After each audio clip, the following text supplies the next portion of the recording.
аттың той сол. Мафияда мафия. Рустам Нургалиевич. Пожалуйста. Бик матур татар жыры шоғаны бізге қолық жыр. Қозанға шықтылар, 250 мың дейділер. Міне 10 секунд 2 мәртебе отбивка қойырға. Әйді біргелеп барық мәхәббәт яланынан. Сен алдан, мен арттан. Эх, барады рәхәт заман. Нешіктір масса көлем мәғлүмәтлерден бізге слай берелі. Гений! Қаты қорасы ярайды. Оле, өңіз сұмырай, қорады десің. Әнкай қорады күйеуіңді дейдердің.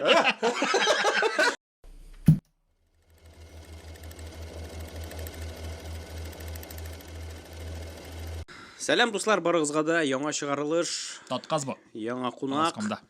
Кім бізде қонақта бүгін? Фаил, әйтелі. Кім екен? Айда регалиялардан санап кетек әлі башта. Стендапер, Автор, актер, жыршы. Мотор жырлы бет. айбәт. Юморист. Каратист. Балықшы. Балықшы, аушы, Әти кіші. әти кіші, айы. Шәп кіші. Шәп кіші. Менде Просто 120 килограмм радости и любви. Мұны қойдыр көрген бар бит бенем деп ойлайсыздар көплеріңіз. Камил қышмасыз, ол да бұл сайында ТНТ-ның обойнелегі проектларында, Comedy Club, татарша Comedy Club-ларда, ТНТ-да, концерты-да көргенсіздер бәлки мен татар эстрада концертларында юмор белән чыгыш ясагандыр ул сезнең каршыгызда бәлки кибеттә, таксида, маршруткада, дамы? Джеки Чан киноларында, Олимпиада қарасағыз, сборная Китая по волейболу, женская, центровая баранда шундай. Ким. Ким Чен Ир. Сирень Байрамов. Тәнзилә белән кем әле? Тәскире. Тәскире тавышлары белән баша. Давай, комментарий, лайклар қойығыз. Нигә нәмә? Сөйләгез. Нормальный кіші, нормальный. Шәл үзі тырыш, қолға келмәген үсік. Тіші де yok бағая бұтында. Просто бол қырты дейт қалайым түшті ішті шоқты да. Ашы жүрі.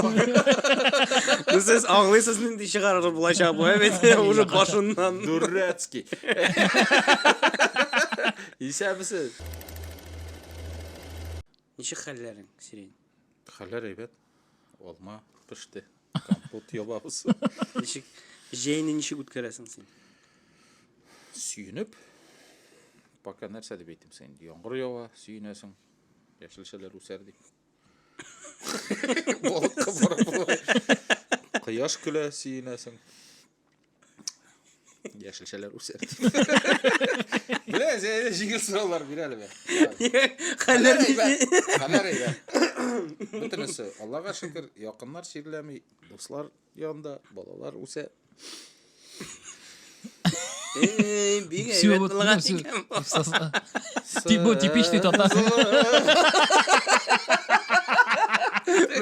Шул напрашивается мында да. Мұңай отырады. Сөйтігі. Әйбәт кәне балалар өсә. Тармышлар әйбәт. Бары бірді шоңардан башлайсым келәлі. Көңілім мә қаршы келе олмайм, дегіне исемлер нәрселеріне тақсақ та, шығышың білән сен бетінде ауылдан шылай бет, ауылда туған жігіт. Ауылда туғанмын, мен туғаш әти білән әни көшіліп келгендер шолмаға. Шолда да ауылда да өскен балам. Жәйгі каникуллар, просто каникуллар, қышқы, язғы, яңа ел вақытлары, қарға бұтқалары, бәрәңгі отырту, бәрәңгі алу, 9 майлар. Гіл ауылда өтті. Әбілай шәхәрні. То есть сен жай бойы ауылда өтқаш, сен түгі, ішкәді орнашып ішлеген сендер, түгі ауыл... Зернатокта. Зернаток мәсі. Біз достым білән фирмада дуңғызлар қошарап жүрейік. Сентігі динде бұлаш көшеде білән отырар бар. Короче, үш нәрседе тұра шунды смесителеймі. Сен шунда соласың ұн, кармабой туралған кукуруздар, нейдер. Вообще нәрсе табасың. Бұнамды қумақлар жүгір, аны тұтасың, соласың. Дуңғызлар өлмей тұрмай өлгендерін да шунда саласың. Бұтайда и от торбасына шундай бас тоғып чүп тұрайын шундай. Сытма нормальный тәмні. Абетті үйге қойтасың бет. Су қойынырға буаға барасың. Бір балашаға қолмайды бізді ярда бітірсі келді. Мен за километраның исі. Рәхаттан. Вот шунда іштәдім. Кеш бірін клубқа шықсаң, бетінде... Ну, анда бошқа киімлі шығасай, жоқ еді. Киімде өкті сүйекке қадар өте тұрғандар мен қалса бар-бір. Менің ана сүйекке қадар әлі мұнда. Мой. Бір шыл смеситель ватылды да ремонтқа тоқтаттылар, қуштылар. Дегенде башқа бір ашаталар едім қайын. Яның ішінде мына шылай зор мына шу бөлме шақлық цистерна енді ол тимер. Ішінде ортасынан тұрба өте, шул тұрбаға ояқлары болтлар белән иттерген. Шул тимер ояқлар шундай теге әйләндерәләр іште бүтін әйберне аңлайсың? Аңладым. Татар телен беләсеңме син? И ватылган. В общем, шул оякларны солдырып ремонтларга кирәк инде, или алыштырырга. Кертеп утырттылар. Соң без инде теге рәхәт чак. Киреп утырдык та тәмәкеләр алып. Үстән керәсең танкка кергән кебек. Киреп утырдык та 2 көне буе кәрт уйныйбыз теге. Тәмәк тартас. И просто мен шукиш белән теге анда нәрсә, ашкыш белән икебез таң соғып утырабыз. И кәрт уйныйбыз. Таң. Просто любой жерге. Бүтін жақтан тимер бет. Как будто нәрсе бұрақ теге болттары сүтілмейді, как будто. Таң. Бір нәрсе шаға күнні бұй отырдық. Вақытында білмейді теге. Білеміз теге, бір саатасы үйе қойтасын. Отырабыз. Акасы тегінде уже жиылғандар люктан қора отыралар. Ол күннің ақшасын жазбадылар. Сені көрінген тұрлай ма? Башта қойта. Бейдім, дешеп керт көрмей баша. Не қораңғы? Есі үстен жүрген. Қорайып үш баш. Біз еке отыр. Таң. Өстемәкі тостан. Да, бар-бір өзінің бір романтикасы бар. Шуан көрі, стендапларда да, нелерде да, жайлы сезілейінді. Ауыл тұрмышы да, шәхәріні да білгеш, тамашашыға білән ортақ тіл табырға жеңілдірік мәзәклер яғынан да. Ну, ең есте қолған хатирелер шул ауылны қабетінде бар-бір көпшілік әйбіріне бүтін үсінде ауылда қоғып қарайсың енді сен анық теге. Мен теге нашар әйбірлерін әйтме. Ну, вряд ли желек турына сөйлесің бітенді. Аннан түгел теге бірінші мәртебе рулға отыру бүтін соғылда бетінде міне сондай әйбірлердің. Бірінші мәртебе қыз кішіні ұзату теге бек көп әйбір бірінші мәртебе олда. И ол бары-бір мен міне бек жәлейм менің балаларыма ол вақытына жеткіріп, аларға да міне шушы тәрбие, шуның тәмін татытып болмағанға теге бек нейтем мен. Чөнки любой инструмент, сені үйретелер яның білән ішлерге. Бұл вақытта өзің мәшай тұтасың. Мына шылай. И попробуй 16 яшыңа жетіп, мәселен, 17 яшыңа жетіп, сеңа міне камазға пішен беріп тұрырға қуялар, ең ұзын сәнәк білән сен өзіңді ұзын. Попробуй ышқып береге, яки қоплап бермес. Сен білесің қоплап беруің нәрсе екен. Міне пішенді жештірасың да, қодайсың да. И бергенде сәнәкнің, міне шул пішені емен сен алай қодайсың бейті. Осты тигіз болар. Сен бергенде шуны қоплап береге тейіш. Қырыға қойға. Что ол мәші обтекаймый тигіз болып қалсын. Аңлайсың? Аңладым. Ышқып аласың екен, сенің олдан бергенде ешіп жүресің. И все, кейте. Сені сәнәк білән қуып yorта олдаш. Но онда өлияқтан да жосткі бітеймін, тәрбие яғына жосткырақ енді бар орда тәгі. Любой бір үшін шолт может кейлер. Анда пахвалы да күшлерек. Анда анда бүтүнөй бир Ну, ничек яр потому тергей. что хизмет анда хизмет. Хизмет. То есть тәрбие анда хизмет аша бара авылда. Келгенде да туу анда бар булай деп ушундай күндөр ол тиги яшке да карамай. Телесе нерсе эшле, но кичке ортада күтүүнү каршы ал. Ул суу куйносуң. Бизде суу киресиң деп сүйлөйлөр. Мен тиги сизге кыйыныраак. Бизде суу киресиң деп айталар. Суу киредир эми. Все, сағат ярым кірдің, уже көз алдында тұман қайтып барасың. Ринат келе. Бәй кірдіңіз де, бәй кірдік енді соны. Еді тағым бұған. Сың қайтып жеткен. Өйденді нәрсе, все кетесің кері. Екінші мәрте шығасың, уже қоп қора, уже тұман уже міне мұнда. Міне бұлай түркін көрінесің. Қайтып барасың, хоп, Илнар келе тігі. 800 грамма шейлендіріп. Балон ұзы. Тігі ақ пішірақ енді, күні көйгі, әлі мұна пұшылар яғында кірем. Күні көйгі шында. Меня же обдерзин телегана и придарда, представляю картинкаларын прям ты малайны прям представил 800 граммаша білен. Біздің базардан... Қопшық білен шешелер білен келеші бар еші. Шешелер анда былай да жетеді. Не... Марс деген малай қойтадыр біздің Қозаннан. Негедір Марс Макарыш деп жүртерлер. Айтекші Макар түгілейді. Кімдір біреуге еткен дейді. Шуа кеткен. Біза бәләке шақтығы. Рұқсат етмейлер бід. Су қойынырға да. Су кіріге рұқсат етмейлер. Әпкелер болып қалар. Су үләгесің білселер. Но бүтінімізді жей бошында пляшка алып ұрғатадыр. Это первый фактор, что не палишься. Икенесі трусик солы бұтта. Қызлар жүк соқ. Шәрі тәңкірет. Қызалтыңдар кіресің мұндарақ. Все, или трусикны шығып киіп тұрасың да, шортигіңні киіп тұрасың, сразу құяшта киіп әбетін. Или қойтып жеткенше... Или сән петролін алып қойсаң. Сығасың да енді, қойтып жеткенше киіп өтейін. Все, не палили сен, шул қызыл көзлергіна бұда. Үйреннер, зәңгар үйреннер. Шул Марс Макарыш. Хар біз езіп көрсетем. Тозай, башы шын деп. Бұқ шумадыр, көте шығып тұрап. Нашай суыстың көте шығып тұра, өзі видимо соғысында былай еттірейді. Бірінде тұра, пульт келіп шуын пышақлары. Yüzüm mü? Бұрат, мұне бұлай yüздік. Күйтен ал. Әйді қойдайын. Тұқта, бір кіде шоқ. Опять көт, видимо, солай оларын бұлай. Хрен өзі. Yüzüm, бұрат, мұне бұлай yüздік. Күйтен ал. И бірсінде бесе тоже мархумендер Айсапа келді да мұнашай киімдерін ол да біз қора отырасыз. Біріне матур қышытқан, бір букет. Причем мұна мұндайды біз бассейн деп жүртедік болғаны, қомында бассейн деп біздің. Мұна мұнда ауыл, мұна мұнда олардың үйі. Бұяқлардан йолан. Олардың мағыла мұна қышытқан білен, еркініп, йолан бойынша алып қайтып кетіп, тігішіп шәрәбет, трусиксіз кіре. Бұл киімдерін олды құлында қышытқан. Мұнашай Yok ulan mına центральный урамнан. Мында шеймифларның үйі түр көрсетіп военный әбікей олып қайтып кетті ұлан аша урамнан. Ортынан бола шағалар жүгіреді. Міне қоян жал кейді. Психологический травмалар. Жал кейді Марсының уақыт. Шап малайды ол кісі.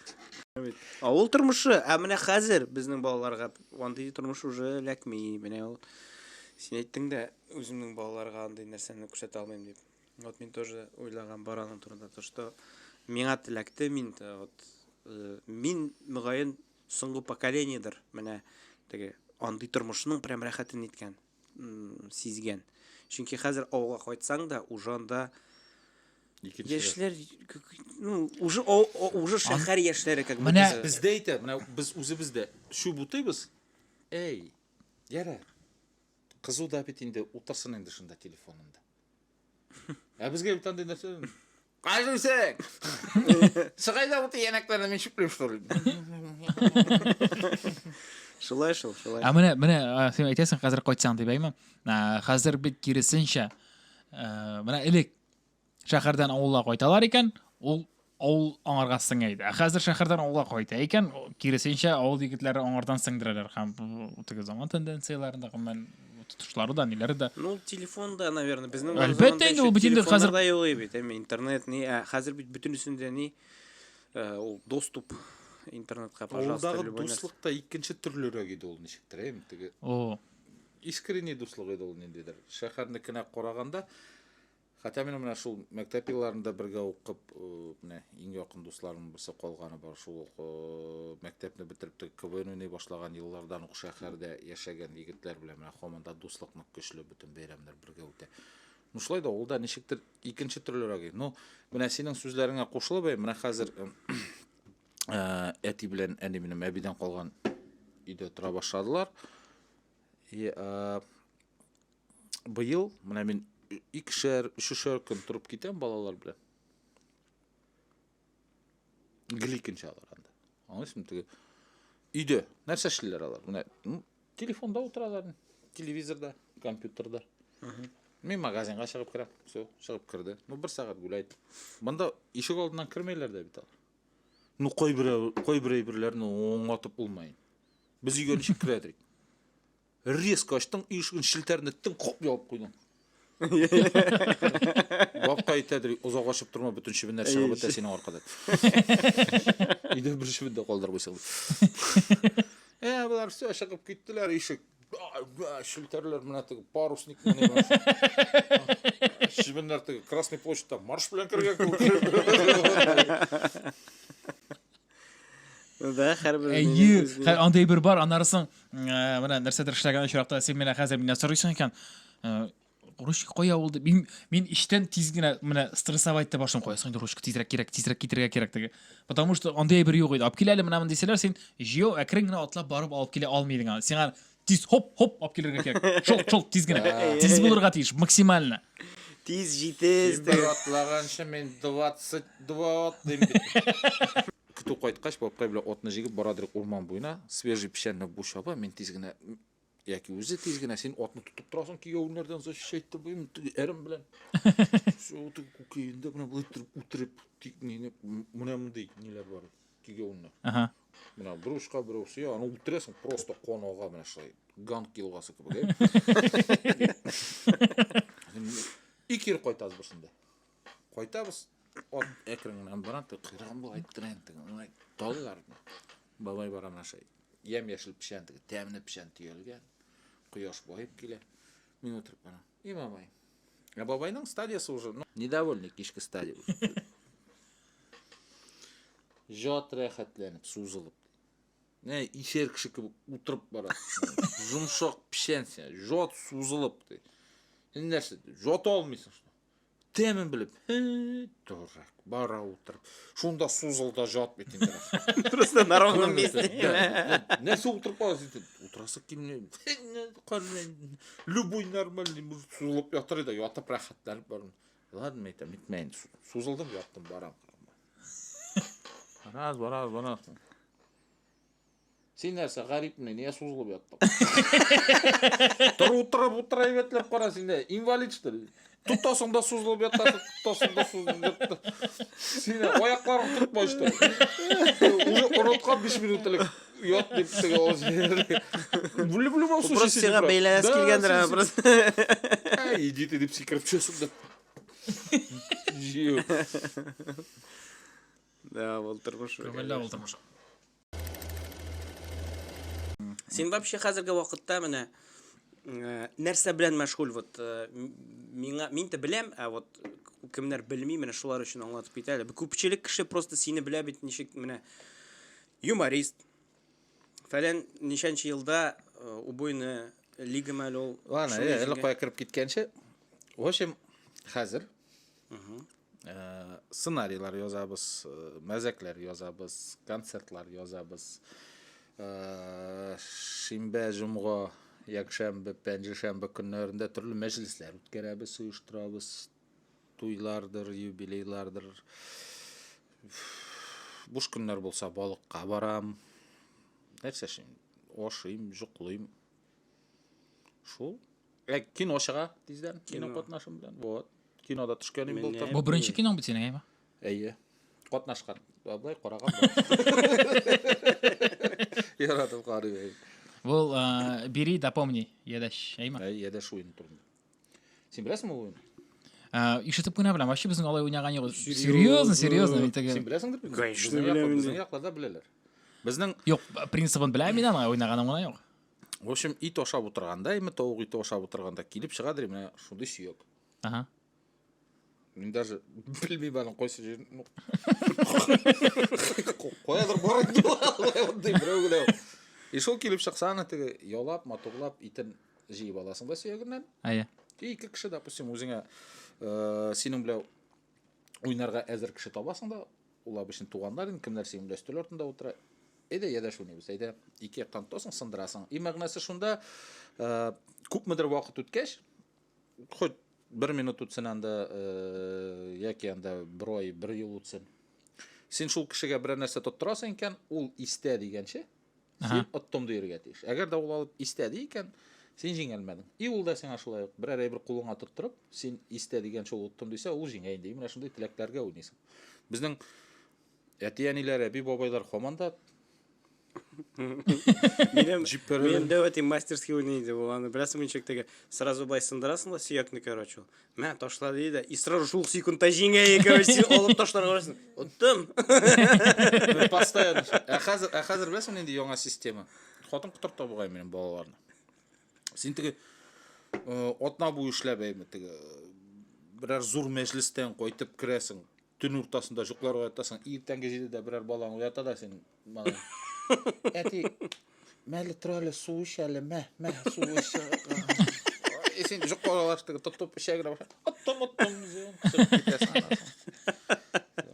Мына шының тұрында кино. Элек ғымен ойындар сайырақ болған енді бір сәкіні. Бір түрлі. Сайырда бір сәк. Бір сәк, сен Қатын яғында болғанда бір сәк. Бір сәк өзге бұлайынды күноларға. Өзінің тілі көже. Нәмәкәй! Нәмә дейсек? Бәй! Бір сәк. Жоқ, ойындар әйбәт енді. Қазіргі ойындар не алар? Бір-бірсіне шоған. Біздің ойындар сайында жарақатланмайша тоқтамайдыр енді сен бір жерің сынмайынша. Жоқ, айда мына топ ойындар бүтін яқтада болған, олайсаң, лапта ойыны бар еді бізде. Әр бір жерде ойнағандардар мен ақылса. Лапта? Сен көңілсіз ойындарға. Не ішлеп, көңілді ту білен бәрәсің бір кіші. Ту бейді, сен тоқта кесегі деген бір жерде. Тоқта кесегі білен ту бәрәсің енді бір кіші әбей бұла, онарысын оланы әлі қазір тоқылыдарын қатерлеп бітірмейм енді. Бір кіші әбей бұла? Әйе, әбейді бертелер енді майытсы енді. Штеп айтырған, дежурный. Мен қатырым кругового козла бар е. Во! Біразы әбейлер ойды ойда. Жоқ, енді актив қолы ойда. Лапта, сен әбей боласың. Еді тоқта білән сиға туп жіберем. Исте. Жоқ, енді круговой козла кәрт білән мұл? Жоқ. Нешек ол? Короче, менің балачақ болмаған. онда бар бүрілер, бар екі козел, короче. Короче, тұра екі кәже. Аха. Міне круг сызалар да шул круг ішінде. Міне біз сегімді, допустим. Шоқлашып, башларына иіп, нашай тұробызынды бүгіліп, нашай. Айы. И бар күтуші. Күтуші в круг. Қоларын ортқа қойып, нашай, шул кәжелер арқылы жүгіріп жүрей. А кругтың тігеғында тұра бүрілер. И шул күтуші екінші яққа кеткенде жүгіріп келелер, бұл кәжелер үстіне отланалар. Бірсі отлана отырып тұра рахаттанып, екіншісі келіп отлана, үшіншісі келе и ішіле. Міне ішіліп, яки бірәрсіне тие екенні күтуші, шул кәже болып басайынды. Или, допустим, іләгіп тұра алмай, ояғы асылынып тұра, Нашай күтуші келіп, нашай екі ояғын нашай бір-бірсіне қойып тігінің ояғына тие екен. Демек тігі бар енді аның тонкислар. Вообще прикольно мен. По-моему, лаптағын. Анда әбей жоқ. Күтуші бар. Обычно біздің екі әбей бірі кеше болып тұр. Бабайлар келіп отырнадыр. Собан тойда өне тұрғарық мұтыр алу. Не, чихарда бар, қатырлайсың сен чихардан? Тоже нашай бүгіліп басалар бір сортына бірсі нашай тізіліп бір команда. Онсын білем егіріп келесің да секіресің. Отланасың, солай бүтін команда отланады, ишілмәселер, тігілер, міне шындай сызыққа қадар бұларыны алып барады. Отланышмай тұрған ойындар бар емесін сындырмай. Казаки разбойники бар. Казаклар біраштай баса. Разбойниклар келіп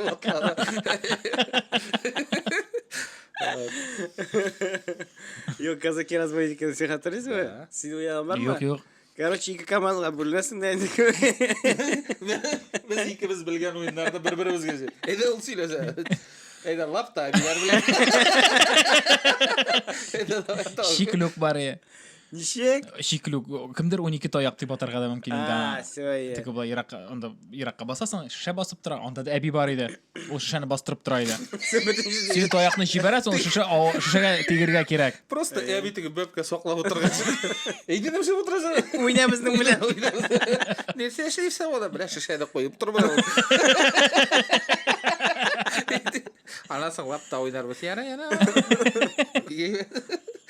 Бірден бір әби болған ютазыда. Прикинь, вот насколько исемлері даже ойындарының ойрылайымы. Вроде райондар олай ерақ түгіл бейтінде, а как будто вообще бүтін республикадан ойындар. Нешек деп аталасың? Шиклюк. Шикірік. Сен білесің? А сізде нешек аталайдысың? 12 палочек. Жоқ, білесің неге шиклюк? 12 тояқ. Ол шішені бастырғаншы сен тояғың ортынан зонаға жүгіріп кіре аласың. Агар да ол бастырып шиклюк деген екен, сен уже кіре алмайсың. Шоған көре ол шиклюк. Ол шиклюк орнына любой сөз айтыр. Эде сөйлеп қояды. Фундук деп. Шыпырт. Я, бізде шиклюк. Шыпырт. Міне, алайсаң, бұяқшы яққа кіріп кеттік, юмор яғына, юморның тіліне тәйсір итәб етейін дәйме, біздің аралашуымен тілінің киімі де шул темаға сөйлешәс келе барып разраккана сөйлешуге керек бит. Керек. Аман сайын тіл мәселесіне келіп тірәлгәш, несер, хәйт, тіріп кетіп кіна барып болмай, барып сөйлешуге керек.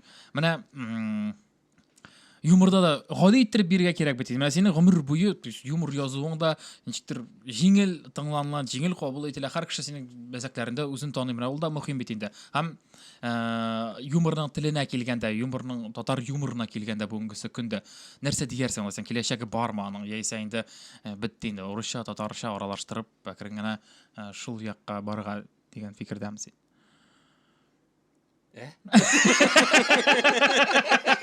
Нәрседір сөйледі. Сұрау берді. Әйе деген.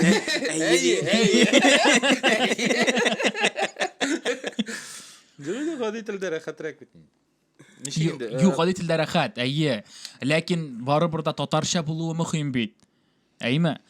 Мәне татар юморы білән шүғылләнәбіз. Біз бірге концертлар қоябыз.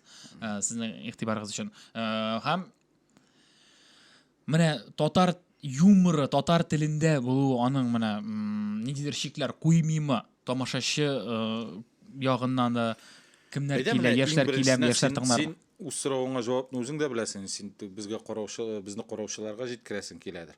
Ең бірінші де башық, татар юморы білән, орыс юморы икісі икей бір алар.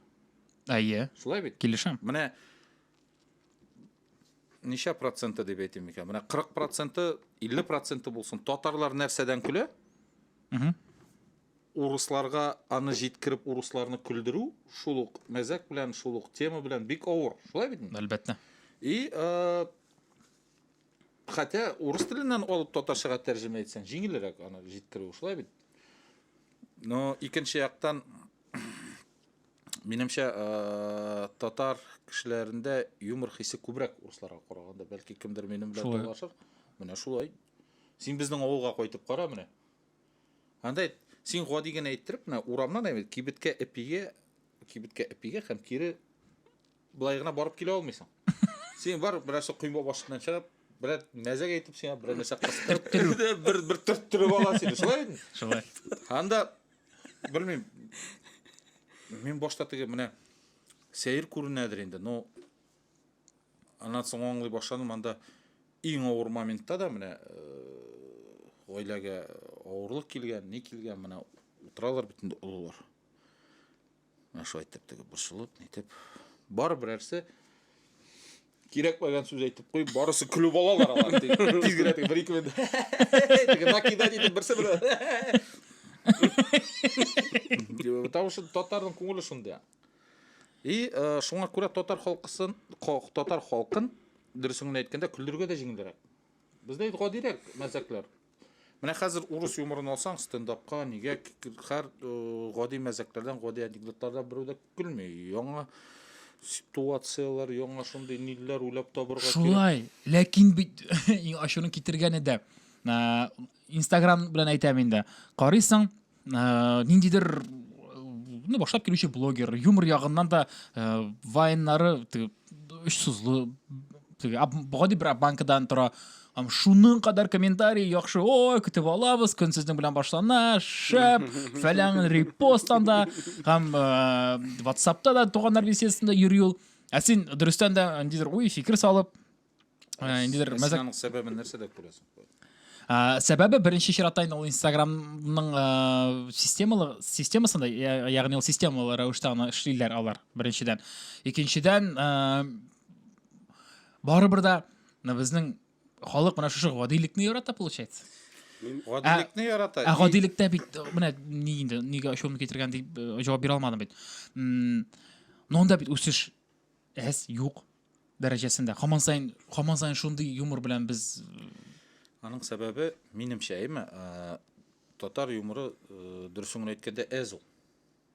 Менә хәзер уйлап кына әйтә башласаң да, кемнәр барсың безнең менә хәзерге заманда гафу итегез, кеше көлдереп йөри торган, кемнәр? Иң беренче чиратта Мунча ташы дисең, Мунча ташы театры.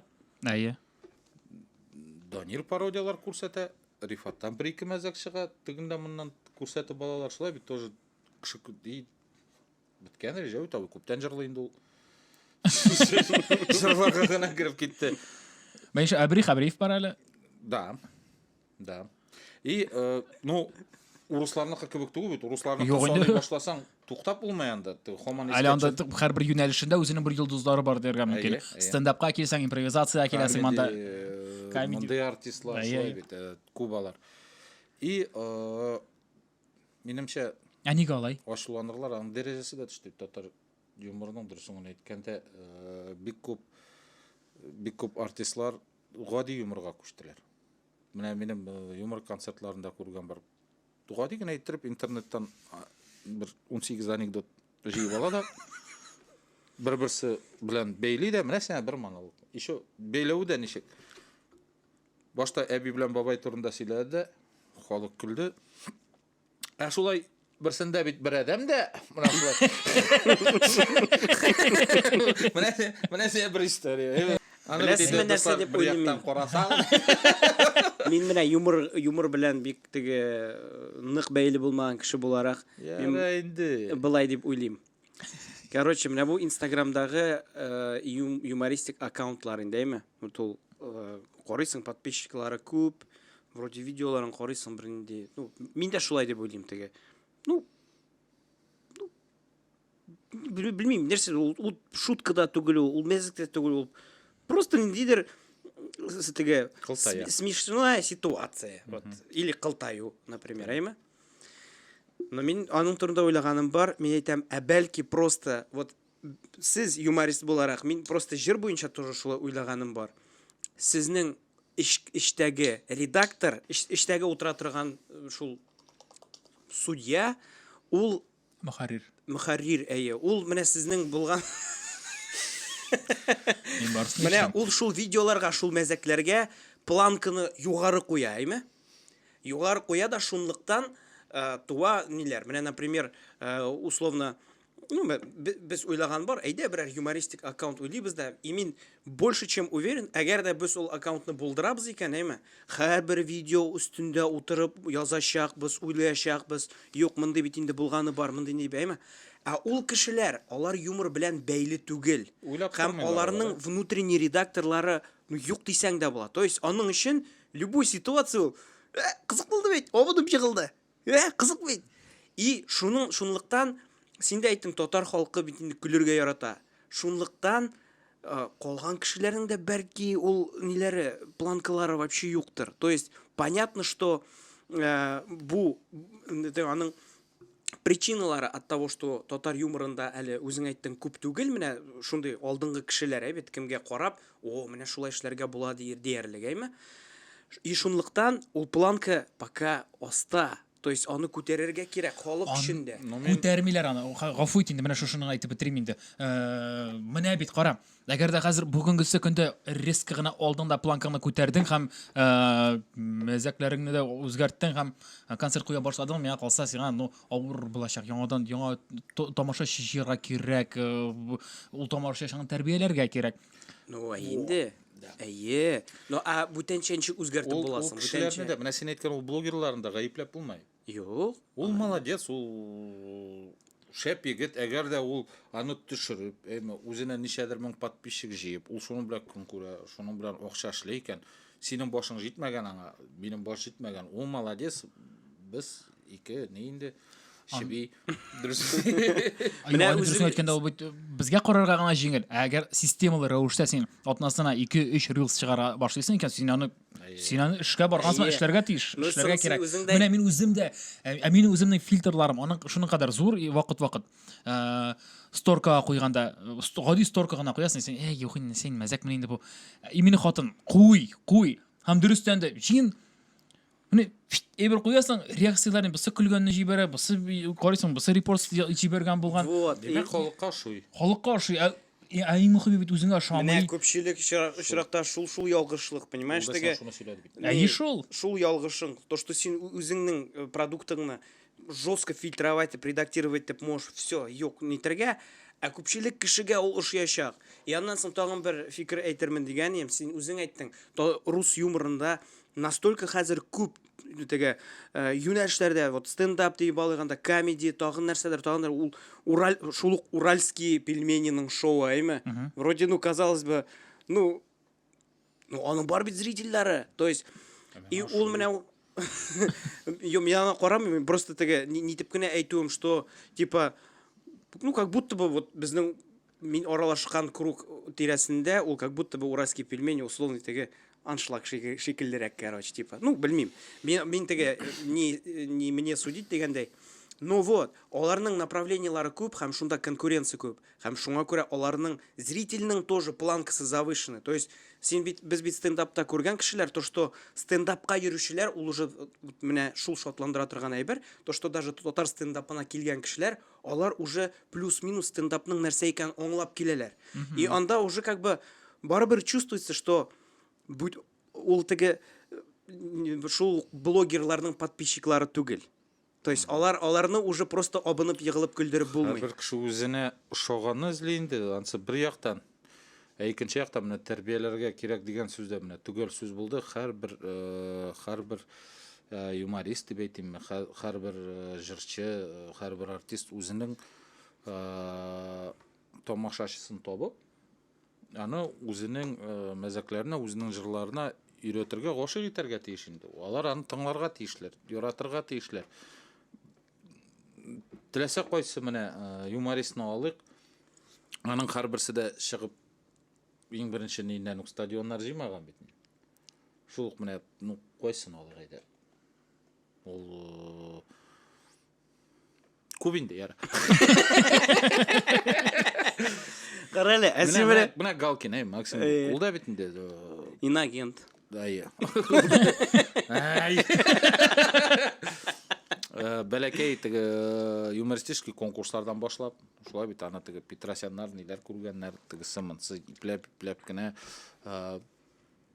хәзер стадионнар, шәһәрләр җыеп йөри инде менә концертларында ипләп кенә барып башлана. И Мунча ташына барган тамашачылар бөтенесе дә дип әйтмим, менә шулда 800 кешелек залны тутыралар икән, алар Сарасадыкова зал.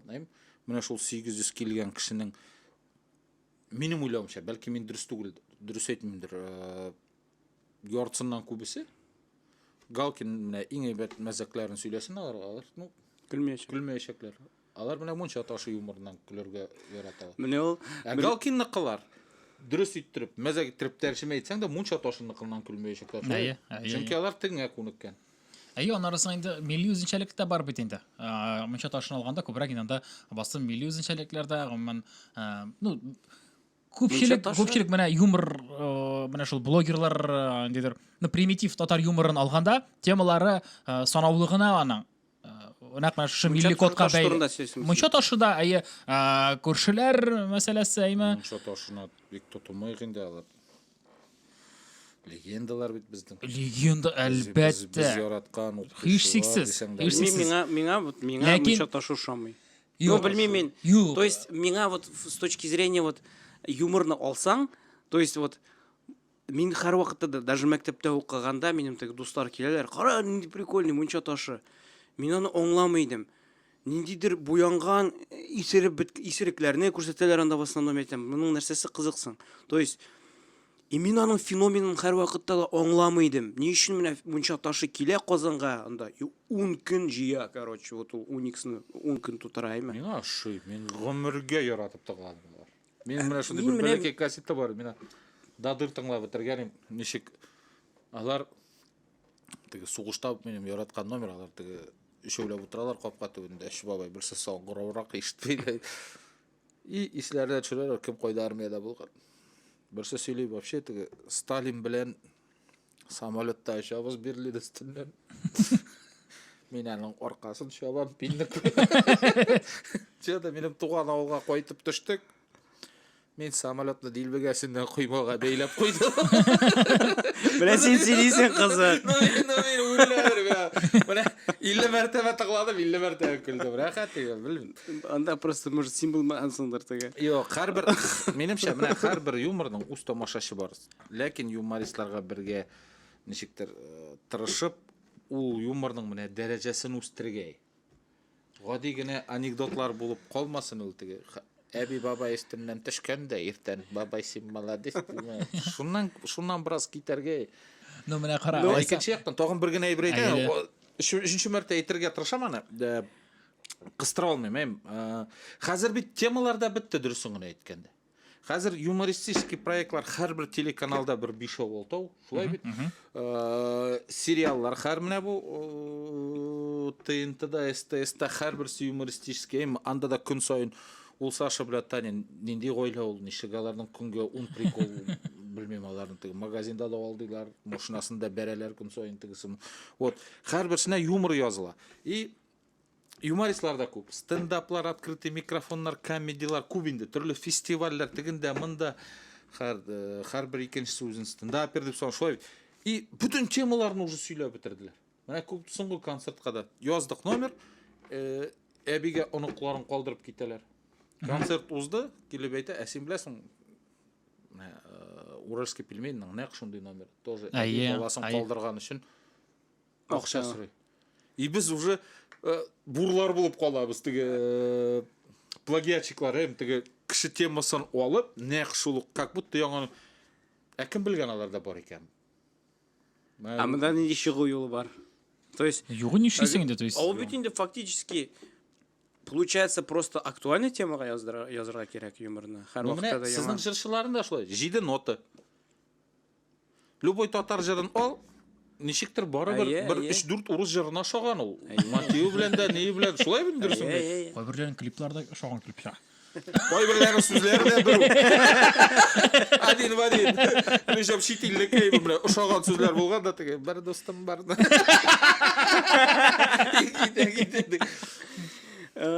Юк, шулай ул бит була. Менә без КВН уйнаганда да куйдык миниатюра, арыйсың, вышкада бараннарсың, ләкин нәрсә коткара, вышка реально соңрак чыккан иде һәм ничектер куяндыр алга анда. Карагыз, монда сорау. А вот темалар бөтенесе сөйләнеп бетелгән инде, әйе.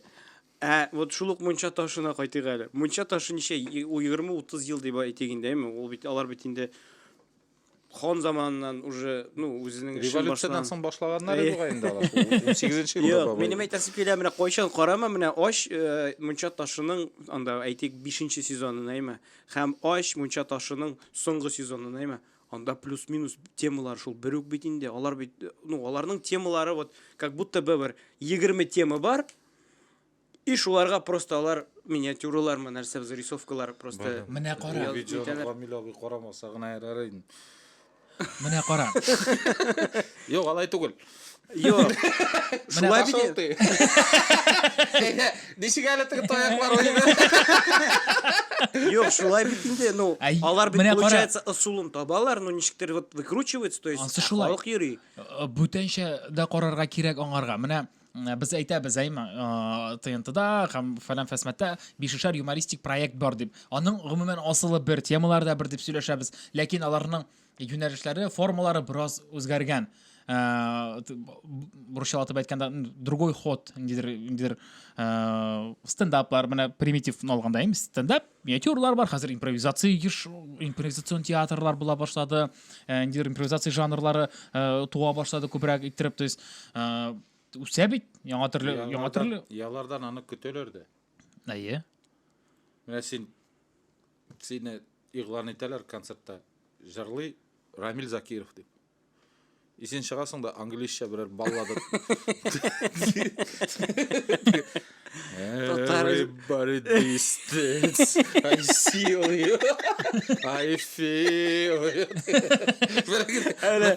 Ойағы білән ладовной күйме қолартып тұрады. Бір қолы білән тігі лискаға тігі. Арғаққа лискан тығып тігі. Сөйлеуді. Не дейсің? Күтөлер алардан. Алардан шундай мәзәкләр кірә, шундай мәзәкләр күтөлер. Халық қашы бит, халық жүрей. Мұнысы главный показать. Все, айда, тимек әлі. Жоқ, тимейбіз. Һәм менә бүтән әйбер. Просто қызық тема. Қызық. Шындық қызық тема. Кім білен тоғыз сөйлешерге, сіздің білен Жоқ, менә ул қызық иттереп әйтте. Артистларда юмористларын санап чыктык баягына гайма. Хәр аларга инде үсәргә инде вакыт диде. Хәзер шуннан чыгып сорау бирәсе килә, син менә үзең татар эстрадасындагы ничә юмористка гомумән үзең сценарий ясасын соң, то есть. Ансы да бар. Онан соң тагын бер мин шул темага сорау бирмәкчiyim. Шулук темага әйтмәкчiyim миндә. Вот мин әйтәм хәзер шул мине сезне әйтер микән. Әйтәм, син санап чыктың татар эстрадасында юмористларны, но үзеңне шул исемлеккә кертмәдең. Әйдә шуннан башлыйк. Шул менә любойын алыйк мин санаганнарны. Мин алар кебек гастрольләрдә жүрмим. Алар шаклык теге телевизорда күренмим. Кайдыр шунда теге. Апайым шәй ясый торалар, һәр сәхнәдә чөз. Менә мин китәм без алар кызлы. Менә шул якларда. Ну просто миңа калса, ул бит инде юморист дигән төшенчә, ул бит инде концертлар, гастрольләр бирү, ул не основной показатель. Юк инде, ну То есть син бит можешь синең мәзәкләреңне беләләрме, таныйлармы? Менә бу кеше юморист дип әйтсәләр, ну а что спорить? Йо, вот. То есть мин хочу, чтобы не такая. Ну вот син ул сорау бирде сиңа. Син ничә кешегә язасың? Син бит инде бер кешегә, то есть шул гастролировать торган бер кешегә. Әле бүгенге көндә генә. Аннан соң заманча юмор дип алгандайым, то есть стендап алганда бит бер юлы бер 5-6 кешегә яза. Төрле артистларга язган булды. Но беләсезме, язып бирү ул берәйбер. Син ул кеше турында күбрәк белеп индеме? Яраткан артист булса инде сорап та тормайсың син аның турында хәтер мәгълүмат туплаган кеше. Күрдеңме сезләр? Ләкин юга башлады хәл. Ләззәт. И ипләп керә менә язасың. Ну, язып бирү берәйбер. Син аңа язасың, сөйлисең, ул рәхәтләнеп көләшәп булган. Рәхмәт. Но ул сөйли аны и халык күрми. Ул тик язып бирүдән генә түгел бит әле, аны сөйләп халыкны күлдергә дә осталык кирәк. Аеруча да син сөйләгән мәзәкне. Чөнки стендапта да бит менә сөз сөйли кызык. Допустим, сәхнәгә чыгып башка юморист аны сөйли, син юк инде. Юк, буны кермәдең нишләп тора. Башта синең сөйләмең тора, синең интонацияң тора теге. Хәтта белмәсәм дә син ул мәзәкне аңа биргән, мин сорарга магу. Сирен әйттем моны. Әйе, шулай әйтте. Почеркы сизелә. Йо. Миңа калса, вот ул тоже шундый зур показатель. Язу, вот ул как син бит инде как автор получается, как автор получается, түгел, син автор получается. И ул очракта татар юморының үсеше в том числе синнән тоже тора. Мина бүтүнүсүнө да язып берем. Даже, ну, жетишмейсің қой шағында кішіге тіге бешет етіп те жетишмейсің ішлерге. Қозанға келесің 3-4 күнге ем, 3-4 күн отырасың міне. Екеулешіп, үшеулешіп, әйді бір номер керек. Міне шундай тема. Отырасың, оқшайсың, ішесің, жұқлайсың. Тоқан нәрсе әдіріш дейсің, анда мен өзім тігі тартқан кіші болға ішінде тігі яшырын не түгіл. Бір блок тәмәк тартып өтіресің 3 күнде еме тігі бұршылып. Шулай қойтып кетесің. Міне бір нәрсе жазылмаған. Көп мүдір уақыт өткеш тоғын жиыларға керек келесің. Бір күнде хоп 3-4 номер, алар сезонға бір деген келі білеге, Холықның яратқан номерларына, легендарный номерларға леге, ол номерлар арқылы кішіні таны башылы. И все, и кете обетін бірні төдегіне түгіл. Ол қар жырлар бойынша рахатылсыз. Бұл қомада тігін стрелкаларына көші. Қазір бүтін жырларда түгі бір түстейді. Сен менің өз нұрым, мен сенің елдасың. Бірге бәқітлі болып, композитор, что ли? Жер шарынан. Әйді біргелеп барық мәхәббет яланынан. Сен алдан, мен арттан. Башылды рәхәт заман. И кетті барды. Андыларыны біз ана фойл білен. Бір лимонад ашсақ. Yorты сағатта бір 18-ні yazабыз, Міне, қызық аңлатма бердің әлі сен. Бір келем yazып болмай, екіншісінде келдің, вроде бы резкіған қоп-қоп yazылды, ол номерлар легендаға айлана деп енді, легендар номерларға айлана деп, жершілер шоңымдан концертқа шығып кете деп сөйледің. Міне, Татар жершісінің сценарийсі яқынша шолайрақ түзіліп. Сен бетінде бүтін яқтан да аралашасың, таныш юмористларың, сценаристларың бар. Ғыммен, әміне орыс юморы нешерек yazыла екен, нашар ашында сен білесің бет нешек yazылған. Қызық бетінде кімдер?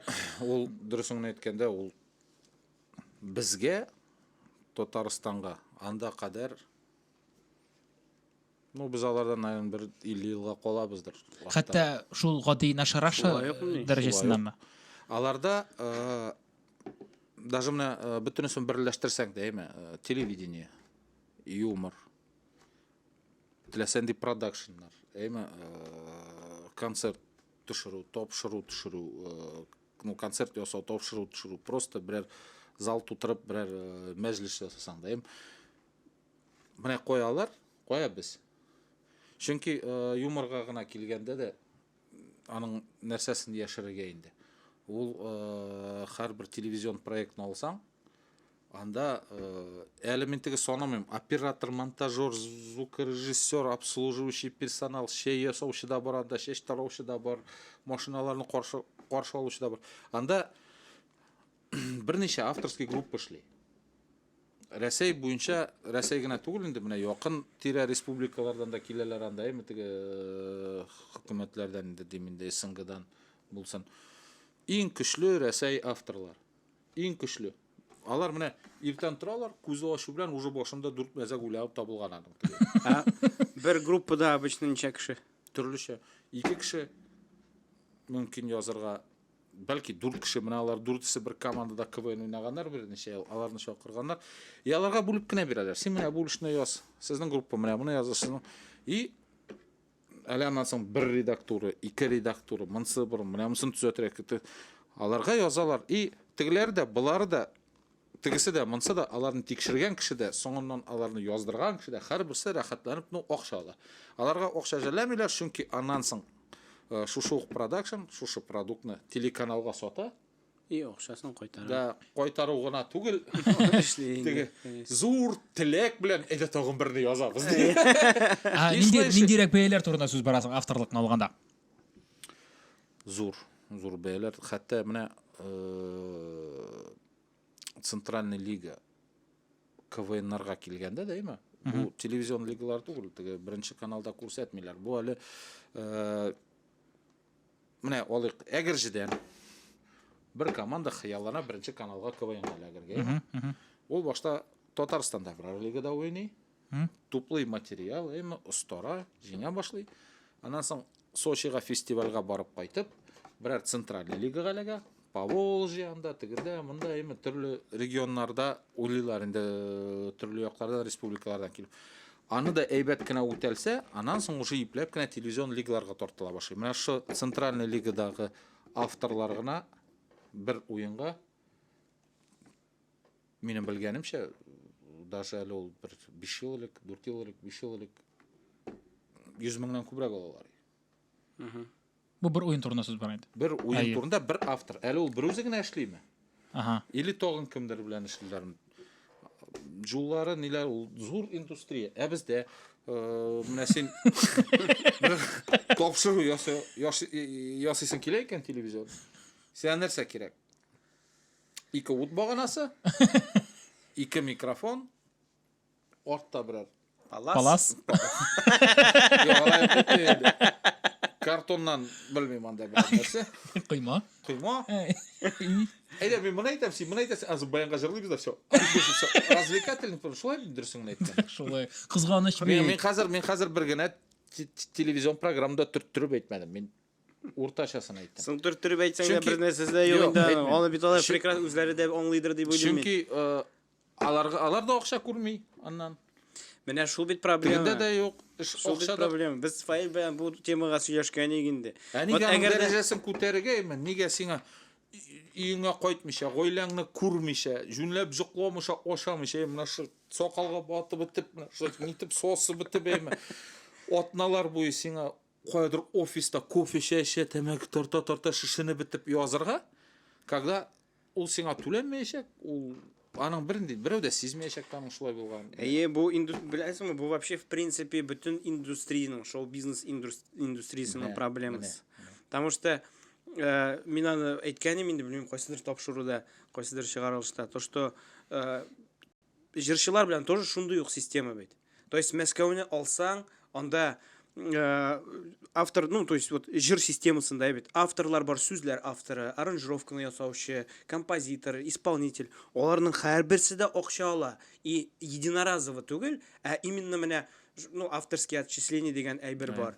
То есть жырны син бирдең, например, жыр китте, ну, популяр булды, хит булды, то есть жыр акча эшли, ниндер компаниялар ул жырда, ну, теге реклама сатып акча эшлиләр. И менә шул жырда катнашкан һәрбер кеше акча ала.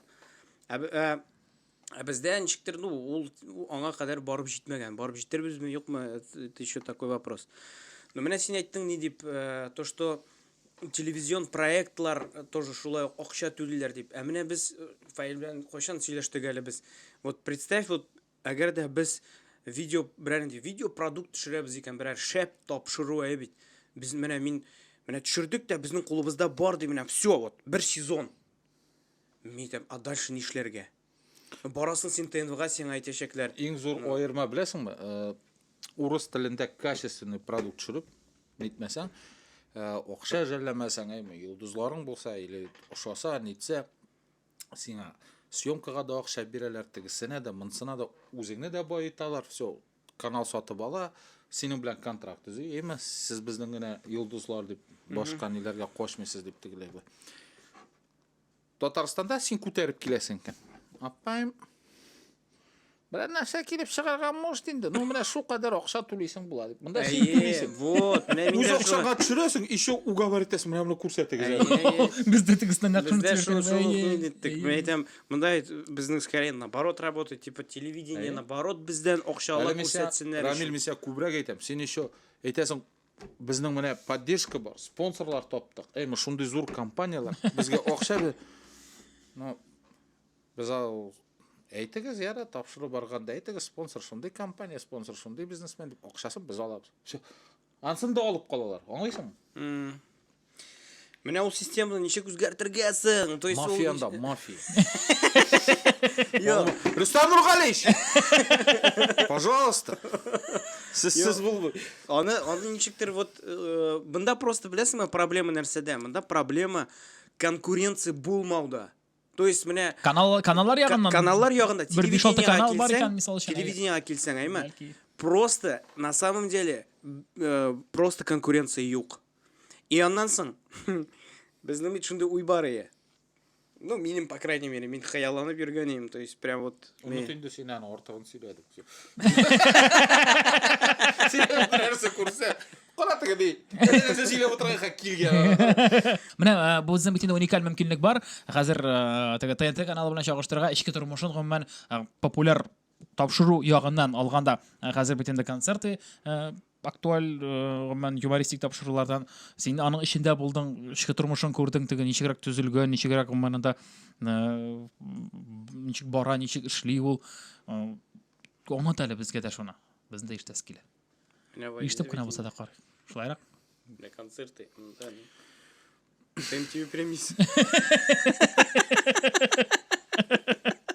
Анда ең бірінші шоққа, бұл жолы түгіл енді, міне бірінші мәрте Мәскеуге ілекке шук, ең бірінші шоққа атқаны мен, мейден бұл кішілер оқшашлау турында ойламайлардар енді, бұл түшірушілер, организаторлар, нешлеп шул қадар оқша әреметіп бұла. Қар бірсіне билет сотып алалар, тігінде мұндайын. Әлі тігі команда ғана туып, біздің татарлардан, кімдір Қозаннан үші, кімдір Мәскеуден, кімдір Шоғылдан, Мәскеуден еменді, қояндыр шындай ме. Шолар Мәскеуге, командалар да көп, қолықлар да көп. Сен келіп чөсің, сені аэропорттан такси күтіп тұра. Олып қойта гостиницаға, сені міне 2 кіші яшысың, шәп номерда, сені ошат алыр күнге өштіріп нәттебе. Сені репетицияларға нелерге, прогонға редакторларға көрсәтірге керек, машинам автобусымы келіп ала, администратор келіп текшіріп тұра, тігісі мұнсы, пробный концертлар үшеу, суперзвук, суперсвет. Анда түшіре башлағаш операторлар некшек, рубкадан да нешек шутыра, әр бір нәрсәге режиссер анда, тауышқа, утқа, тирге, нәрсәге, гәлушке, әр бірсіне костюм. То есть костюмерный дағынан да неше кіші шлей. Бүтінісін етіп қойылған езланда шоқ қотасың. И реквизитқа тігіңе мыңа миллионлар, мен білмеймін, сонысым да келменді, көп мақша кеткен. Міне сіз шығышқа... Олар шығышқа... Чүнки алар шәп продукт ясылар, рейтинглар әйбәт, халық қорый, реклама бұл вақытта қимат тұра, прайм-таймға әләге, шылай бет, ең шәп вақытқа әләге. И демек алар 3-4 мәртәбе күбрәк акча алып. Мен белмим ничә мәртәбе. Юк, менә И шок катасың шу нигә менә.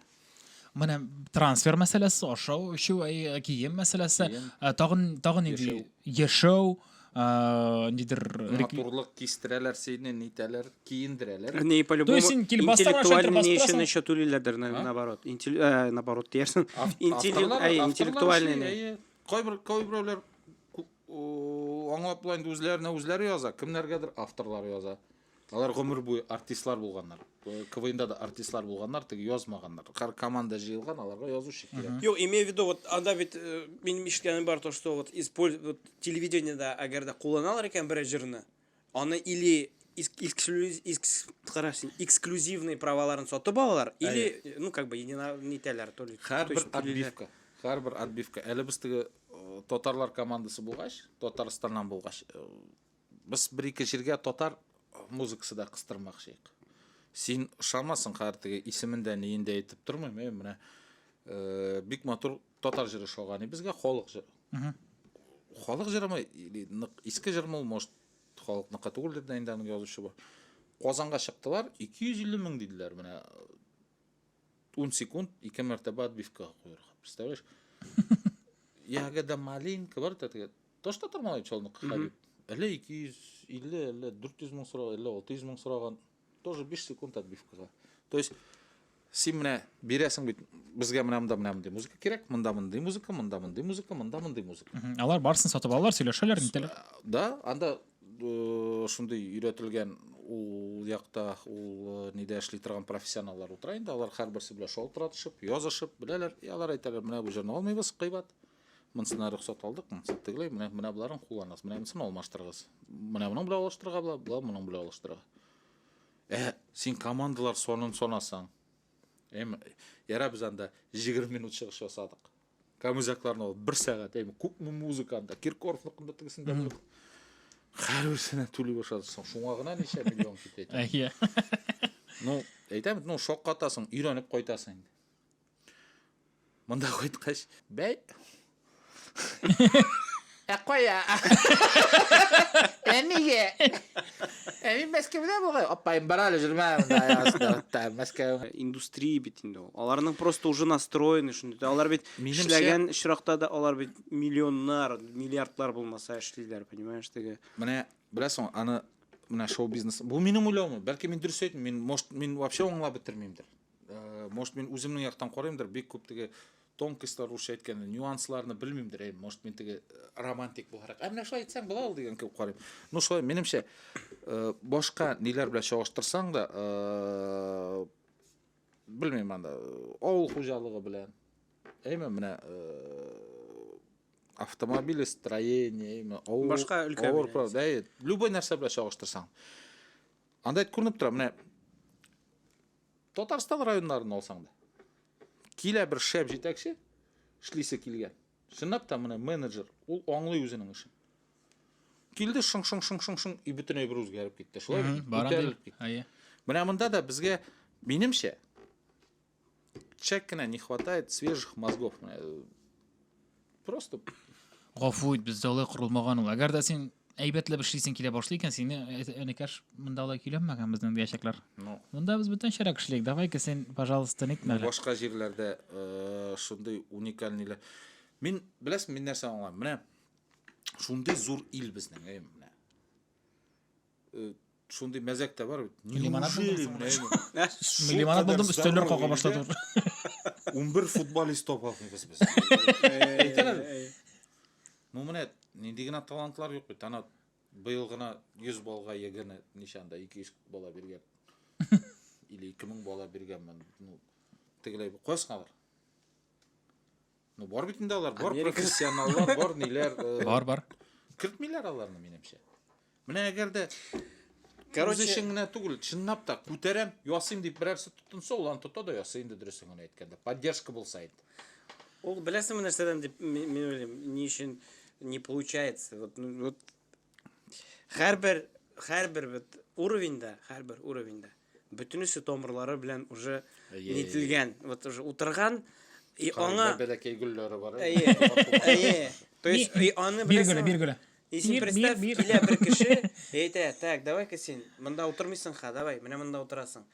То есть ол бүтін схемаларны, ол бүтін вот подходны, уже устоявшийся подход, жылы орында отырған кішілер. И оларны бұл әрбірсінде, ол бит әрбір уровеньда, понимаешь? Ол биттегі, аңлайым мен, әгер де бір гіне кіші болса, вот, бір кіші келе, оның орында яңа кіші келе, и все, ол бүтін әйбірін өзгерті.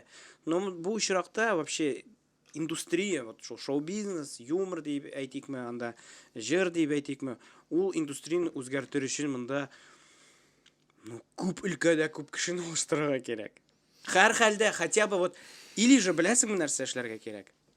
Менә минем бар, ол вариант может сработать.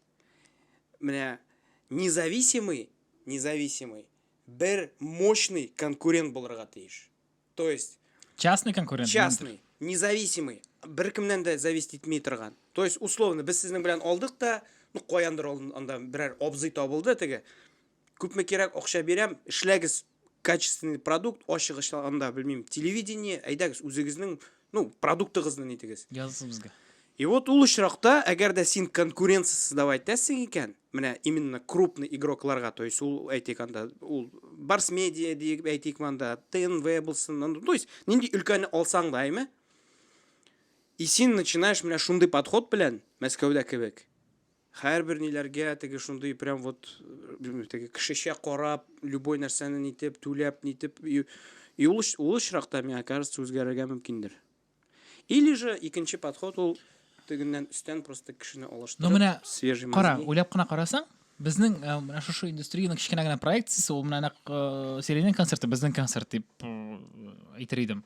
Чөнки анда барыбыр да һәр кеше беренче чиратта үз эшен белә әле. Теге нидер делегирование бар, теге мен жауаплы реквизитлар өчен, или һәр кеше үзенең реквизитлары өчен четкий жауаплы, четкий нидер границаларын белә. Сәхнәдә дә, допустим, порядок, все, тавыш операторлары идеаль килиләр, тавышны, утны, все тәртипне, хәтта тәртипне дә килиләр, то есть ансы да мөһим. Һәм мен калса әкрен генә китерергә була инде, нәкъ менә нидер үрнәкләр белән китерергә. Серия Мәскәүдән булып кайту әйтә. Все, оказывается, Менә булай тирә кирәк икән. Егетләр, бу ковер идәндә булырга тиеш. Нидә бит сез карадыгызмы, соң Воляның интервью, бер зур интервью чыккан, ул тоже сөйләде комедияны ничек башлаганнары турында. Ол айта вот егітлер анда Новая Армяне командасы қойдыр Америкада ол уақытта тігі бірінші гастрольға кіріп барып қойттылар да Америкада қойттылар да дей. И просто сөйлейлер типа анда шундай клубтар бар вот короче ну просто вот келіп отырасың и просто вот кіші шығады и просто вот сөйлей. И тегілер шундай нәрсе сөйлей. Аларның бит көргені жоқ, интернет жоқ ол уақытта. И агыр просто на память сөйләделер вот. Ну шундай вот говорит просто кіші ошап ішіп отыра просто и вот анда говорит сөйлей вот қызық типа тұрмышынан хәлләрне. Вот шундай чё говорит. И вот где-то бір ел бойы біз говорит оңлай алмайбыз, какой продукт. А біз говорит біләбіз, что яңа ниндидер не керек. Продукция, яңа ниндидер алар білгенler реквизит булырга тиеш түгел икәнен. Алар иң беренче промоларын нинди генә каналга бирмәгәннәр. И как раз ТНТ каналының үзгәреп килгән вакыты. Алар туктале. Менә кемнеңдер видеокассетасы ятадыр монда. Әйдә карыйк әле дип. Карап, рисковать итеп чакырып, чөнки аларга кадәр берәүдән ди. Просто индустрияны менә булай үзгәрттеләр бит инде. Да. Вообще просто. Сездә бит аны монда Татарстанда да оештырдыгыз ул бит монда да бит барды түгелме соң? Комеди форматы. Татарча. Ну, ушул Мәскәүнең канаты астында инде. Ул вакытта хәзер менә стендаперлар соңгы елларда шулай. Импровизация шулай. Ул вакытта Comedy Clubның бум иде. Һәр бер зур шәһәрдә бар бер филиал. Анда КВН уйнаган егетләр, кызлар җыелып, комедия ясайлар. Кайбер җирдә кеше җитеп бетмәйдер. Алар менә безне чакыралар, без аларны чакырабыз. И төрле регионнарны без беләдек, кайда кемнәр эшләгән. Хәзерге ТНТ йолдызлары, СТС йолдызларда күпчелеге менә шул үткән регион комедиялары аркылы. Шуннан чыкканнар. Чыкканнар, менә шул смех без правил, убойные ночи, башка икенче теге проектлар, менә Comedy Battle, шуннан күпчелек шуннан җыялар. Бәләкәйрәк процент кастинглар аркылы үтәдер. Казанда әйбәт кабул иттеләр татарлар. Аны бит татарлар карагандыр. Да. Ну, дөресен әйткәндә теге син аңлыйсың бит аны теге ресторанный формат. Ресторанда үтә ул теге филармонияда түгел. Кеше стөл артында ашап, эчеп, и билетлар да кыйбат торады, чөнки ул кадәр кешегә түләп тә кирәк. Азалга күп кеше сыймый. Гомумән шул бер кешеләр җилләр. Интервьюлар. Зритель один и тот же дип әйтим инде. Спортсменнар да киләдер безгә, танылган бизнесменнар, ниләр, политиклар да күренәдер, артистлар да күренәдер. Без генә түгел бит. 3 программаның берсенә Мәскәүдән мәсәлән берәр йолдыз киләдер безне поддержать итәргәндә. Сестры Зайцева вакытта, Незлобин. Вот. Алар килгәндә үзебез дә сөенәдер. Ярты сәгать бесплатный смех менә теге. Белмәгән. Менә шулай ипләп кенә эшләп киләдер. Нишләп аны рәсем менә кызык сорау иде бит, нишләп бетте икән просто шуңа беләс килә просто. Бу әле син менә бу стендаперларда гомер һәр бит стендаперлар бик күп. Гел шулай бар. Юк, башка бер киләчәк булар. Но импровизация кергән килеп бара бит инде. Кергән импровизация форматы килеп бара. Ансыда битеп килә инде минемчә. Ансыда битеп килә. Томас борын битәр дисеңме? Томас борын түгел бит, ул бер бездә. Юк күтәрү менә. Нишләп булмасын? Монда Казанда бар ул аны. Импровизация команда булып алды, окей. Импровизация команда. Алар инде ничектер хәзер. Син ТНВ каналында дисең менә. Әйдә, кемнәр? Дүрт импровизатор кирәк. Җәү табый. Давай. Алмаз Мирзаянов. Вил Усманов. Айваз Садыров. Айваз Садыров. Юк инде аңардан тышта бит орысларда да бар бит әле менә театрализованный импровизациялар бар. Целый бер шоулар төшерелгәндер импровизация форматында. Импровизация командадан тыш дип әйтүем инде юк. Яра. Иминҗи нәрсә дип әйтәсең? Төшү, молодцы. Бигәт. Шул кирәк. Юк, минемчә ипләп кирәк менә барыбер үсә пик була бит инде. Яна соң аска таба китә. Менә шул аска таба киткән вакытта. Монда егетләр безгә просто үзебезгә ашаны җитеп бетмибез инде нәрсәдер вот шундый ниндидер проблема бар, понимаешь? То есть вот Юк, сирен. Тамак башка. Юк, сирен вот син әйтәсең әмма вот Незлобиннар килгәндә шундый шатланайык дип. Ну син бит үзеңдә алар уровеньда булган кеше. То есть алар белән бергә эшләп тә жоқ. вот мен просто айтасым келе Юк, менә юк дия башлады. Менә юк, сен менә кара, отнекиваешься. бер әйгән әйтәм, мөһим әйбер. Шундый фикер килде бер көне башыма. Менә ниндидер өлкәдә инженер, ул ниндидер фәнни ачышлар ясый торган кешегә рәхәтләнеп әйтәләр, вот менә ул гений. Гений дип. Ниндидер интеллектуаль яктан эшли торган кешегә бик сирәк алай дип атыйлар. Мин синең хезмәтеңне беләм, ничек син эшләгәнеңне беләм. Яни бу менә татар юморында, гомумән юморда мин сине гений дип әйтер идем. Сине кемнәр белә, алар да шулай комментарийда язар иде булай, шулай дип. Теге Менә генийлыктан килешәм. Минемчә менә әле менә бер турында әйтәм. Безнең барыбер халыкта түгел ул. Менә ничектер масса күләм мәгълүматлардан безгә слай бирәләр. Гений! Хата караса ярый. Олаңыз сырый. Әнкәй карала кияүне дидер. Масса күләм мәгълүмат. Шаралары. Бер гайберне ике төрле сөйләү бар. Бездә. Бер гайберне. Менә мин үзем бик яратам документальный проектлар карарга. Теге реклама итеп аерым тормыйм инде, яраткан телеканалым да бар. Аны халык бик карый. Менә мин яратам, әйме? Төрле булган спас карыйсың. РНТВ что ли? Сез бигрәк бетереп ташладыгыз. Әйе, спас.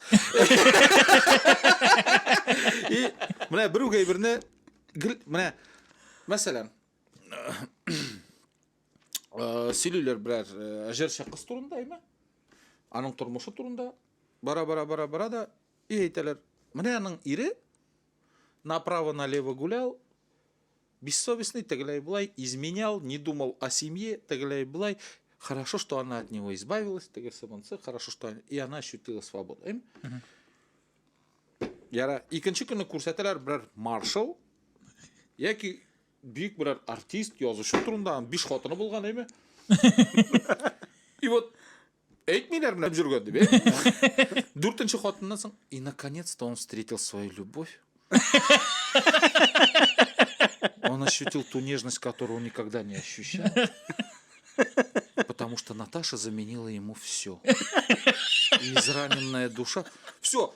Тегесе хайван, әйме? Мансып, молодец, бляха. Шулай. И менә генийлык буенча да минемчә менә генийлар ул, мәсәлән, детсадтагы нянькалар. Авыр була 2 жол көнендә менә балаңны түздерү. Ну, тыңламый уже ашлап та карыйсың, алдап та, ялганлап та, яратып та карыйсың. Ну, алар 35 балан күн сайын. Мен шуны подмечать мәкшем әйтәм. Настолько үзеңне мактарга яратмыйсың бугай син әйме? Шундый уратып әллә кая кереп китте малай. Генийлыктан менә нянечкалар в итоге уже юк. Мин сезнең белән килешәм ул яктан. Но все-таки кайтыйк әле синең темага. То есть миңа вот, например, бик кызык. То есть син шундый кеше, который вот бердән-бер татар эстрадасы дип әйтик инде без, потому что юморны тоже эстрадага кертәбез бит. Татар эстрадасында Мәскәүгә барып, Мәскәүдә шундый зур проектта җиңү яулаган кеше. Әйме? Син санадың юмористлар арасында мин гастролировать. Ни өчен алай булгач син гастролировать мисең? Или син просто укой ничәнче елда булды ул? Ничә ел элек? Кем белгән да. Малай бәләкәй иде минем. Ну бер 10 ел бар инде точно. Юк, күбрәк. Күбрәк? 16-17 ел. 16-17 ел. 15. И аннан соң икенче сорау туа. Беренче сорау бу, икенче сорау, ни өчен син анда калмадың? Анда бит гадәттә андай җиңүчеләрне вроде калдыра, алар ничектер нитәләр, анда нитәргә була теге. Вообще условиялар буенча кем ул тапшыруны җиңә шул автоматом комедига эләгәдер. Ну ничектер шулай килеп чыкты, эндәшмәделәр, чакырмадылар. Я насынтны кемнәндер ишеттем инде, Гарик Мартиросян үзе каршы булган. Ул вакытта бит хәтерләсәң, комедия сәхнәсенә чыгып стендап сөйләүче югый. Воля кунаклар белән таныштырадыр, һәрберсен гасит дип чыгадыр, әйме? единственный анда бессмертный бар, и то мына шайтты тодырда 5 причин, как узнать, что вы тормоз. И первое, шуны гына окуп чыгат. А былай не жугой. Анасыңа келді не злобин, анасыңа не өзі сөйлей башлады, воля кетті стендапқа кірбейм. Формат түгіл деген енді. Шықтыр шулай. И анасың, шома, мен вообще Мәскеуіне яратмайм тұрысың айтканда. Яратмайм. Шалы раха киім. Шалы сириннері, алмағашлары, сөйлеген бар енді. Кетелім мен анан. Бірінші сұрау нәрселі анда, тегінде мұнда жүрдің молодец. Гастроллер бойынша. Не үшін гастролировать? Вот, момент бұл шундай еме, проморгал. Аны қайту біләнді, мына бүттің шыттауыны башлағаш тегісі мұнсы, біреу де етмәді, біреу де үйретмәді. Комеди системасында әшлейсің, барасың да оқша тұтырып, ол ақшаның қадірінде білмейсің, еш қойла. Все будет всегда вот так прекрасно деген кебек, как шулай өтті де кеттейін. Ашында шығып қалсаң, бәлки, ол уақытта бітті концертларың нәрсе екен, білмейдірем. Эстрада артистлары біле ішлеген, сөйлешкен, неткен, жуғи. Но зато қазір ненде багаж сенде. Вот қазір, мне кажется, самое время бүтін болған тәжірибені топларға да, бүтін ялғышлары да болғандыр инде, бүтін былай іштерге керек, тұрмыш дәріштері болған бет инде, бүтін сөз. Сен прикинь, шундай багаж, и шуларны оларға да... Алла берса. Біздің шәп концерт yazылған, кстати. Біз аны Қазанда 150 кішіге гіне көрсеттік, Шаллыда көрсеттік 800 кішіге. Шәп команда бар біздің, шылайды? Ескейтін әлі. Бірсінен бірсі шәп егетлер. Просто міне әзір, на старте, на низком старт. Все, Алла берса, қазір. Міне ол концерт, рәхат концерт, тамаша шеғынағына түгел, ол бұд анда қатнашу іштегі атмосферасы рәхат, потому что бүтін қарқышы дусанда, и қарқышы қар вақыт нәрсе біләндір шығырлөні. Мен қосана тамашашы да аны сезе. Шол сен ненді энергетиканы алып шығасың, ол аны сразу сезе, көзіңнен көре. Ол аны біздің КВН ойнағанда үйреті сахнаға шығасың екен, шыға бас елмайып, мотор үттіріп елмайып тұр, как будто сенің бүтін әйбіріңді әзір, как будто сенің бүтін әйбіріңді қызық, һәм тамашашаны хешексіз сезе деп үйреткені бар. Жоға көре хешексіз деген сөздің айтмайдым. Сөзге айттық. Но на самом деле ол видеоларда да көрінеді. Кімдер біздің концертта болдығы ма? Yazығыз әлі комментарийда. Қойсы шақарда болдығыз, зеншек болдығыз. Фотоларны yazығыз біздің айыруша шаға моментлар болса шуларны. Әйе. Но сенде все-таки синдром самозванца бар бұға, еме? Нәрсесің? Короче, мен яңа терминлар үйреніп бере тұрам бей. Айдалі. Так, Хельсинский синдром түгіл? Жоқ, синдром самозванца. Бұл білесің ме? Кішінің ерішкен оңышлары, нендейдір, багаж бола бетінде кішінің, ерішкен оңышлары, нелері бүтінісі яқшы, ләкин ол аны мен мұны не заслуживаю деп ойлай. Қадірләп бітірмей. Қадірләп бітіру түгіл ол, типа вот даже элементарно кімде вот показатель. Нендейдір пример бар, нендейдір бүйік актер болған енді, короче. Вот аңарда мына бұл Сухоруков турында айталар, сөйледілер, білмеймін неше екен дұрысын. Ну шулай сөйледілер. То есть ол бітінде гениальный актер, нешек ойныя бет, Рәсей көлем танылған актер. Мына бұл Миколай бойынша сөйлегеннер еді аны меңа, шуның қадар танылған актер, кино ғыммен оланда төп рөліні башқараймы, оның тересінде иланы берулер, администраторлар, нелер, и бұна шында болған продюсер сөйлейінді. Ну что, отырған, типа, ладно, я тут не посижу. Айдагыз тегінде, анда шей бар ма? Не, я тут посижу. У нас немножко переносится, инда бір 2 сағатқа соңырақ была. Ну, ладно, ничего страшного, я подожду. Шындай все, акырыңына, тынақ қана, ол бітінде, тынақ. Үз қозанышларын қабыл етмей тұрған, мәне шындай синдром дейлер аны, психологлар. Я не достоин этого. Ну, то есть, хотя, шиттен қорайлар кіші үшін, ничего себе. То есть вот мен де бит сенің білән танышқанда, сен менің үшін серый түгілең, Сирень Байрамов ол бит денде өз уақытында мен бит иштіп кіне білем. То есть понимаешь, шундай Мәскеуге барып жеңіп қойтқан кіші. Ты чё там? Танышқаш уже аңлайым, что сен өзің де оларны не принимаешь как будто бы, ну теге да че енді меңа. Кімге керек енді уқа. Ичо аның біләқар ғұмыр бойы шын. Мен беттігінде барғар. Вот, о бит сенің, это же, ну, сенде болған бір сенің тұрмышыңда. То есть, сен как будто қазір открещиваешься от этого, типа, yok енді, че енді. Почему не открещ? Ол заманында даже мен аның біләқ ғұрланадыр, месе шесін. Вот. Короче, бүтін күшіне ішке жегіп, ішлерге керек егітлер. Мен шулынды фикірге келдім мен. Просто ішлерге. То есть, ойлап қарасам, мен шул Instagram блогерларының подходын бізге нетсең, оны прикинь, болашақ системность, плюс юмор яғынан жоғары сыфат, и все будет четко. Шулай деп ойлаймын мен. Ішлерге генә керек. Көп кіші айталар бит, эй, в нужном месте, в нужное время оказался деп айталар бит. А мен ойлаймын, да чувак просто пахал. Сен аның ничек эшләгәнен просто күрмәдең. Шул ук әйтик, ну, Татар эстрадасындагы топларны алсаң айма. Да алар эшли просто. Алар, ну, от урынына эшли торган кешеләр. Вот и все. Вот и все. Эшләргә генә кирәк. Кем эшли шул күтәрелә?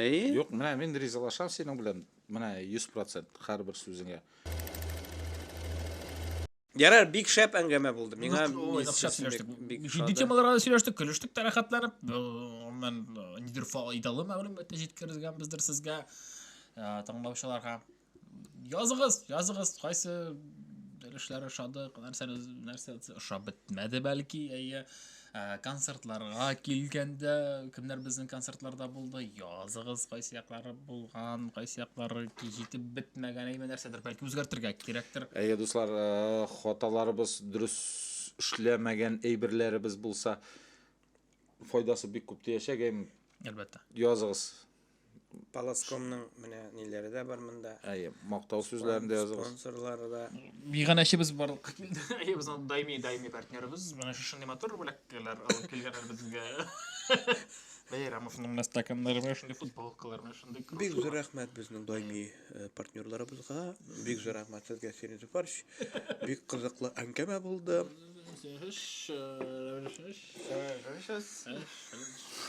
Бүгін күнде әйбәт кенә эшләп киләм, сәмәгать. Менә инде хәзер гектарыннан инде Аллага шөкер 28-29 центнерлап чыгып килә. Рапста әйбәт быел Аллага шөкер. Сон җыеп алсак менә. Мен хаким әйтәм. Аллага шөкер куанып ашарга ясаныбыз безгә дә рапсны димәйм мен. Аллага рапсны бик ашап тормас инде. Саттыга бар. Икенче яктан карасаң, демография сораулары Аллага шөкер тотып, уровне Алла берсә, үзебез пример күрсәтеп, мен язасыз. Если что, тәнкыйтьләр ниләр булса, туры bizga aytib, biz endi o'z yoqdan yordamimizni ko'rsatirga tirishamiz. Rahmat. Зур рәхмәт.